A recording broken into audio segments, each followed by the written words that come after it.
Kamu benar-benar paham nggak sih arti dari sebuah perceraian? Mari kita bahas. Mau tahu nggak? Dengerin ya. Mungkin di sekitar kalian banyak banget yang gampang ngomong, kalau udah nggak kuat, ya cerai aja. Tapi dari sekian banyak yang nyuruh cerai, ada nggak yang beneran cerita soal dampaknya? Hampir nggak ada. Perceraian itu bukan cuma soal ganti status di KTP doang. Itu bukan sekedar tanda tangan di pengadilan. Perceraian itu bisa jadi lubang besar yang ngabisin sisa hidup kamu. Pelan-pelan, kita coba bahas. Jujur ya, ini hal-hal yang jarang banget dibahas. Yang pertama, anak-anak itu yang paling kena dampaknya. Jangan gampang percaya. Omongan anak dari single parent juga bisa sukses. Bisa-bisa tapi lukanya tetap ada. Kalau anak ikut kamu, dia bisa jadi bahan ejekan di sekolah. Waktu dia dibully, nggak ada sosok ayah yang bisa melindungi. Kalau anak nggak ikut kamu, dia tumbuh tanpa ibu. Dan kita semua tahu, hidup tanpa kasih sayang ibu itu seberat apa besarnya. Nanti anak bisa jadi minder. Atau justru menyimpan marah-marah karena merasa keluarganya dihancurkan. Dan di posisi itu, kamu sebagai ibu serba salah. Bawa salah nggak bawa salah.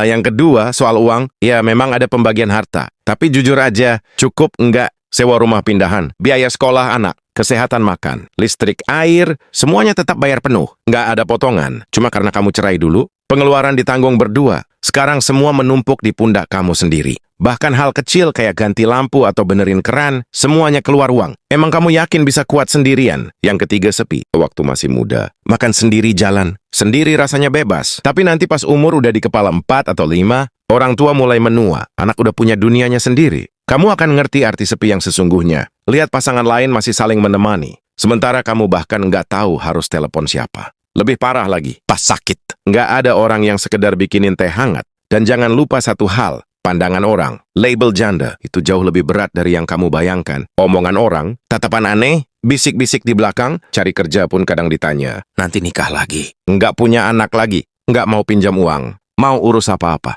Seringkali lebih susah kalau mau menikah lagi. Banyak yang bilang, kan udah pernah gagal.